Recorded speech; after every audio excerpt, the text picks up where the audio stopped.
and earth's quake before, moved by the sound of his voice,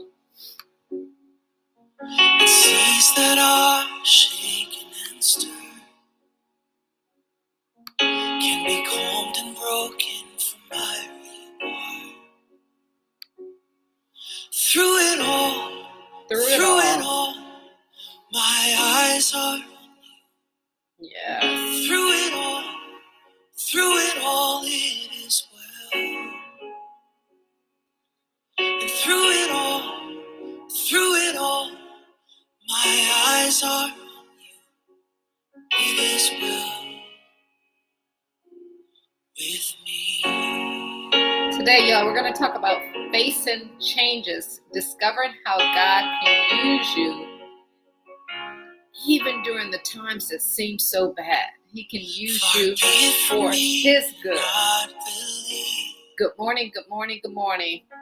Today is Motivation Monday, and my name is Cathy McReynolds, and we're with Bible Business Academy. And today, y'all, we're going to talk to you about how to face some changes and during these challenging times. So welcome. Let's just get a little morning worship in here and talk about through it all, how our eyes are always on God through it all. It is well. Let us know where you're tuning in from, whether you're catching this during the live or the replay, y'all. It is well. Let's just enjoy a little of this worship this morning. Well. So let go, my soul, and trust in Him. The waves and wind still know His name. Yes. So let go, my soul, let go, and trust in Him. And trust, y'all. The waves and wind still know His name. So let go. Who's ready to let go and trust in God to do everything that He said He was going to do? Because God does not lie, and He got you, y'all. All right, y'all, we're going to go ahead and get everything started today. Again, today we're going to talk about facing change and embracing it, right? You got to learn to embrace change. Learn how to turn that challenge into an opportunity. Are you ready for this? I mean, think about this. What if we embrace change God's way and follow His path to growth? If that's something you're ready to do, welcome. Good morning, y'all. It is Motivation Monday. Let me start by asking you a question. When was the last time change disrupted your plans? When did it disrupt your plans?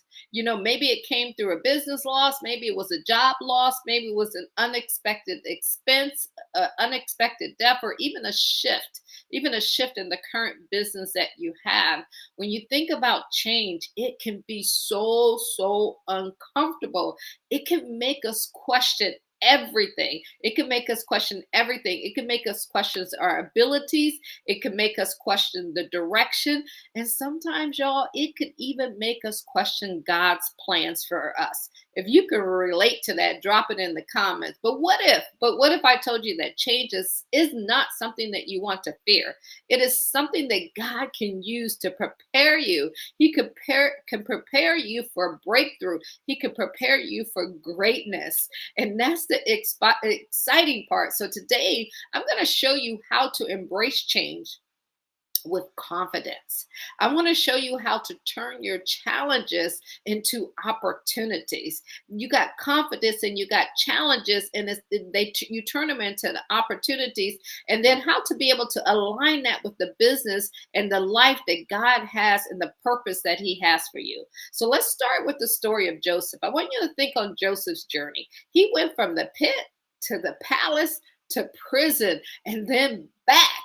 back to the palace. Where are you going back to? So I want to take a moment just to reflect on Joseph's journey, because sometimes we get caught up in our journey and we forget about what they went through. Joseph was thrown into a pit by his own brothers, y'all. He was sold into slavery. He was falsely accused and imprisoned. Some of you might be going through things with your family members. Maybe you've been falsely accused of things, or maybe you even done things that now you regret. But when we look at this, let's talk about change. But what's so incredible. God uses every single detour, every single problem to prepare us and position us for influence. Genesis 50:20 says, if you intended to harm me, right? But God intended it for good. He intended it to accomplish what is now being done, the saving of many lives. So all of the challenges that you've gone through, I want you to ask yourself to reframe that and say, what is God intending this for me? Joseph didn't let fear stop him. He didn't let challenges stop him. He didn't let being thrown into the pit stop him. He did not let going into prison stop him. He trusted God's process and he stayed faithful, and he allowed change to shape him into the leader that God called him to be. So are you going to take change, embrace change, or are you going to let change stop you? I want to help you. I want to share 3 steps that will help you embrace change with confidence. You got to embrace it with confidence, y'all. And number 1, step 1 is you got to just trust God's timings. Trust in God's timings. Proverbs 3:5-6 says, trust in the Lord with all, not some, but with all your heart, and lean not into your own understanding. Put away what you think about. In all your ways, submit to him, and he will make your path straight. That's the exciting part that you got to think about. I know change can feel chaotic, right? But God's timing, remember this, God's timing is always perfect. So don't rush the process. Let him work things out for your good. Remember that he will work things out for your good. So that is step number 1. Step 2, y'all, as it says, may cost you everything. But in Romans 12, you got to renew your mind. Romans 12:2 reminds us, do not conform to the patterns of the world, but be transformed by the renewing of your mind. And it goes on to say it may cost you everything that you have. But I want you to think about how change can determine, don't let change determine how you respond to it. You respond to it how God says. Instead of asking yourself, why is this happening to me? Why do I always have to go through things? I want you to say, God, what are you teaching me through this? What is it that you want me to learn? Because I know that if I'm going through something, it's not just to go through something, it's because you got something better for me. James 2:17 and step 3 says, faith, y'all, because this is where you got to believe in that faith by itself. Is if it's not accompanied by action, is dead. You got to put work in. You got to take action. Joseph didn't just sit in prison and wait. Sometimes we'll sit in our situation and we'll wait and say, I'm going to wait on the Lord. I'm going to wait on the Lord. And he's saying, hey, don't wait. Show me what you got. I've already gave you gifts. And you got to be like Joseph. He used his gift while he was sitting in prison to interpret dreams, which ultimately opened that door for his promotion. So while you're sitting, don't let that pain stir up in you. Ask yourself, what gift do I have? I want you to identify some action steps that you can take. Like, what is the one thing that you could start doing with the gifts that you have, with the talent that you have to move you forward? Whether you're going to launch that project, whether you're going to launch that business that you never started, whether you're going to reach out to a potential client, or you're going to learn a new skill, what are you going to do while you're waiting, right? Action activates faith. Let me repeat that. Action activates faith. So if you're ready to step into that next level, if you're ready, y'all, to embrace change and step into the future that God has for you while you're going through stuff, or even if you're not, I want to invite you to visit us at BibleBusinessAcademy.com. We're here Monday through Friday helping you build a business with biblical principles. And here at Bible Business Academy, we're helping faith-driven entrepreneurs just like yourself build businesses honoring God and creating a lasting impact. Our goal is to show you how to set bold goals, not just goals, to grow your influence and create strategies that align with the purpose. Wow. Okay. While keeping God at the center of it all. You don't have to wait in the pain. So whether you're just getting started or you've been in business for a while and you're ready to scale, we have those resources. We have the things that be able to help you, the trainings and the tools that's going to take you to that next step.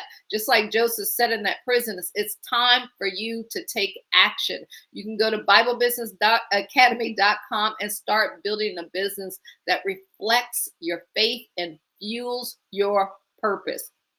That is the key. That is the ticket. So I want to close with this thought for you today. Change is never the end of your story. It's the beginning of something new. What is your something new? What does God has for you? Because remember, God doesn't waste anything. He don't waste your struggles. He don't waste your pain. He doesn't waste your setbacks. And certainly, he's not going to waste a season of transition. You have to remember that.